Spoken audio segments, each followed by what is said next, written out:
कच्चा अमरूद खाने से सुस्ती दूर हो जाती है। अगर आपकी बीनाई कमजोर है तो सुबह उठते ही पालक के पत्तों को देखो। अगर आपको सबक याद नहीं होता तो सोने से पहले दूध में धनिया डालकर पिया करो। जो भी देखोगे और पढ़ोगे याद हो जाएगा। कम सुनाई देता है तो रात को कान में उंगली पर नारियल का तेल लगाकर फेरो, ज्यादा सुनाई देने लगेगा। अगर आपका जिगर खून नहीं बना रहा तो खुश्क रोटी के ऊपर एक अदद गाजर खा लिया करो, जिगर खून बनाना शुरू कर देगा। घर में जुगनू उड़ता हुआ आ जाए तो समझ जाओ बरकत आने वाली है। जो औरत रोटी जल्दी खाएगी तो समझ जाओ वो जल्दबाज है। जो औरत चीख कर बोले तो समझ जाओ वो चालाक लोमड़ी की तरह होती है, धोखा देने में माहिर होती है। पाँव के अंगूठों पर तिल का तेल लगाने से कद में इजाफा होता है। भिंडी का सालन बनाकर खाने से पेशाब खुलकर आता है। दांतों से नाखून काटने से नजर कमजोर होती है। अगर किसी औरत का हमल बार बार जाया हो जाता हो तो उसे चाहिए कि 40 दिन तक रोजाना एक मर्तबा सूरत मुल्क को पानी पर दम करके पी ले। पानी में गुलाब मिलाकर पिया करो, चेहरा हमेशा जवान रहेगा।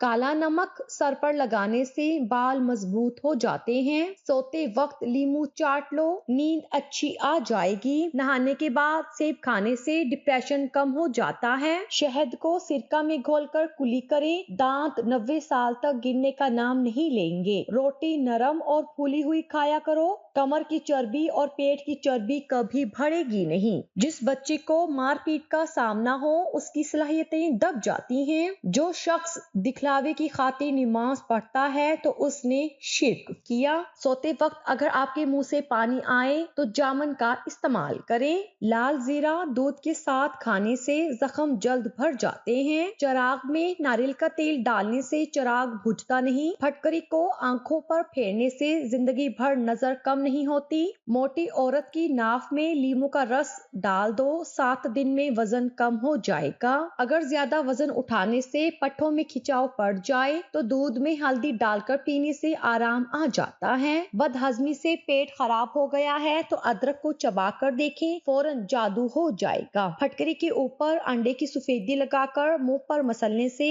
झुर्रियां खत्म हो जाती हैं। गोभी पकाते वक्त अगर उसमें एक रोटी का छोटा सा टुकड़ा डाल दिया जाए तो पूरे घर में गोभी की बदबू नहीं फैलेगी। गन्ने का रस पीने से आवाज सुरीली होती है। कच्ची गोभी के पत्ते चबाने से शुगर लेवल कम हो जाता है। मेथी दाने गुड़ के साथ जोश देकर इस्तेमाल करने से कमर और जोड़ों के दर्द में आराम होता है। हम बिस्तरी से फरागत के बाद मियाँ और बीवी दोनों को चाहिए कि वो पेशाब कर लें, नहीं तो किसी लाइलाज बीमारी में मुब्तला होने का खदशा है। बीवी से हम बिस्तरी के बाद अज़ुए तनासुल को धो लेना चाहिए। इस तरह बदन तंदुरुस्त रहता है, लेकिन याद रहे कि मुबाशरत के फौरी बाद ठंडे पानी से ना धोएं, ऐसे में बुखार होने का खदशा है। बीवी से हम बिस्तरी के दौरान बातें ना करें, ऐसा करने से औलाद गूंगी होने का अंदेशा है। अंगूर का रस पीने से आधे सर का दर्द, मैदे की बीमारियां खत्म हो जाती हैं। जैतून का तेल दुनिया का वाहिद तेल है जो चर्बी में तब्दील नहीं होता।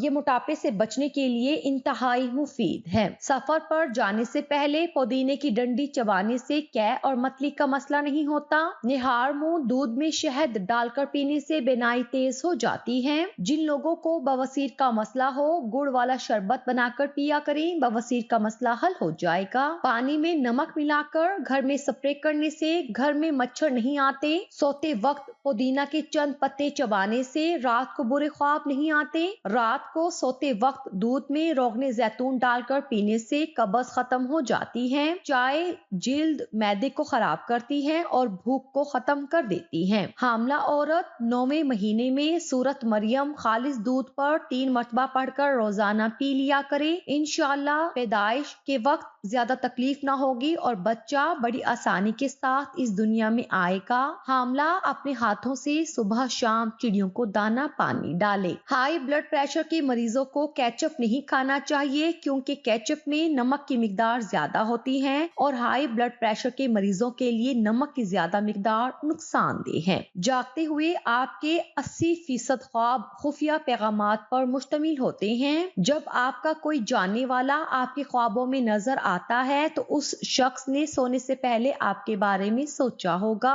रात को ज्यादा सोचने से सोने की सलाहियत 85% तक कम हो जाती है। आप ख्वाब देखते हुए पढ़ नहीं सकते या वक्त बता नहीं सकते। जिस्म पर बनने वाली गिल्टियां 1 चम्मच तारा मीरा का तेल और 1 चम्मच शहद दोनों को अच्छी तरह मिक्स करके सोते वक्त तमाम गिल्टियों पर अच्छी तरह लगाकर सुबह उठकर धो लें। 5 हफ्ते लगाएं, गिल्टियां खत्म हो जाएंगी। पानी में 1 चुटकी जायफल पीसकर शहद मिलाएं। बच्चे को सुबह शाम चटाएं और जुकाम से निजात पाएं। खवातीन में अगर खून की कमी हो तो उनको रोजाना खजूरें खानी चाहिए। सोने वाले तकिए को हफ्ते में 1 बार जरूर धोना चाहिए। इससे आपके चेहरे पर झुर्रियां नहीं पड़ेंगी। अनार का फूल सूंघने से कभी दिमाग बंद नहीं होता। सख्त दागों पर सफेदे के पत्ते रगड़ने से दाग खत्म हो जाते हैं। जराबों को बारिश के पानी से धोने से पाँव पर झुर्रियां नहीं पड़ती। पिस्ते को नींबू पानी के साथ लें, कभी मिर्गी का दौरा नहीं होगा।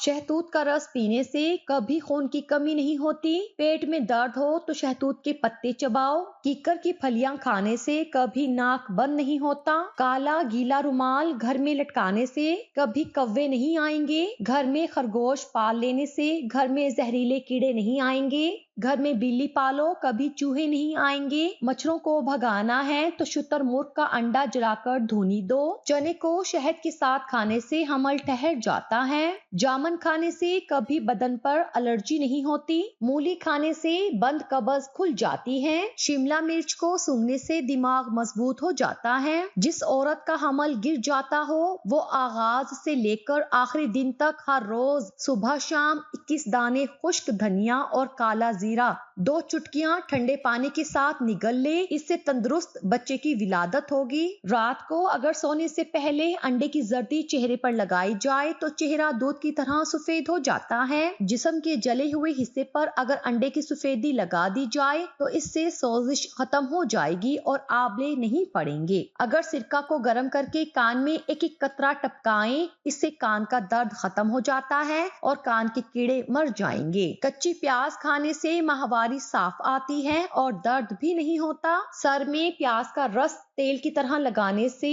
सर में मौजूद जुओं का मुकम्मल खात्मा हो जाता है। मूली के नरम पत्ते जितना आप खा सकते हैं खाएं। खाने से गुर्दे और मसाने की पथरी पेशाब के जरिए खारिज होती रहती है। अगर हाथों पर जैतून का तेल लगाया जाए तो इससे हाथ नरम मुलायम हो जाते हैं। घर में कलवंजी की धुनी देने से खटमल और मच्छर का मुकम्मल खात्मा हो जाता है।